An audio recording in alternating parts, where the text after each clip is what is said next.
It's Monday, January 14th. I'm John Manchester, and this is Evening Update. It's going to cost more to run a farm this year in BC. Piece rate minimum wages rose 11.5% on January 1st, the first pay bump for farm workers since 2017. BC Fruit Growers Association President Pinder Dhaliwal says farmers will most likely have to eat the increase because they compete on a global market.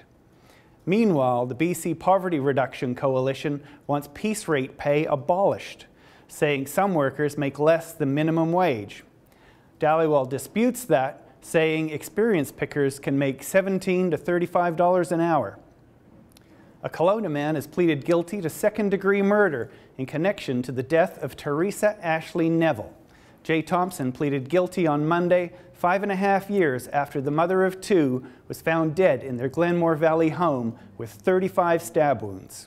The couple's children were home at the time.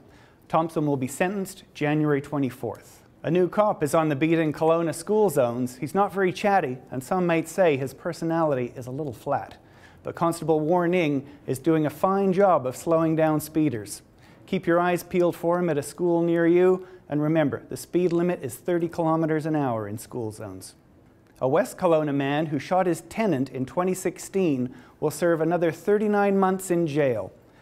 Charles Maskell was arrested after shots were fired at his home on Granada Crescent. Marshall was initially charged with attempted murder, but struck a deal with the Crown after pleading guilty to the lesser offenses of assault causing bodily harm and possessing a loaded restricted firearm. He was sentenced to 3.5 years in jail. A United Nations committee has warned Canada that continued construction of the Site C hydro dam may violate international agreements on Indigenous rights and consultation. The UN is concerned about an alleged lack of measures taken to ensure the right to consultation and free, prior and informed consent, a letter to Canada's ambassador to the UN states. Kelowna NHLer Josh Georges has retired from pro hockey. The former Kelowna Rocket made the announcement at Prospera Place on Monday, and Castanet's Madison Earhart was there.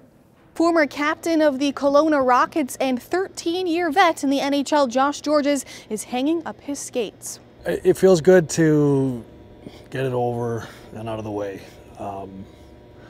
I mean, I've kind of been retired since September. I kind of knew I was done playing. I closed the door on looking or trying to find anything. But to be able to just finally announce it and let everybody know, it's nice. It's nice to be able to turn the page and now start thinking about other things. Downtown business owners in Vernon are encouraged to attend a safety meeting on February 6th. Homelessness, drug use, and public safety are among concerns expressed by business owners over the past year. And the number of homeless in the city was estimated at 161 this past summer. A report will be drafted for City Council following the meeting to be held at the Schubert Centre. The opening of 98 units of supportive housing in the next few months is expected to help alleviate many of the associated problems. The body of a missing snowmobiler caught in an avalanche near Invermere on the weekend has been found.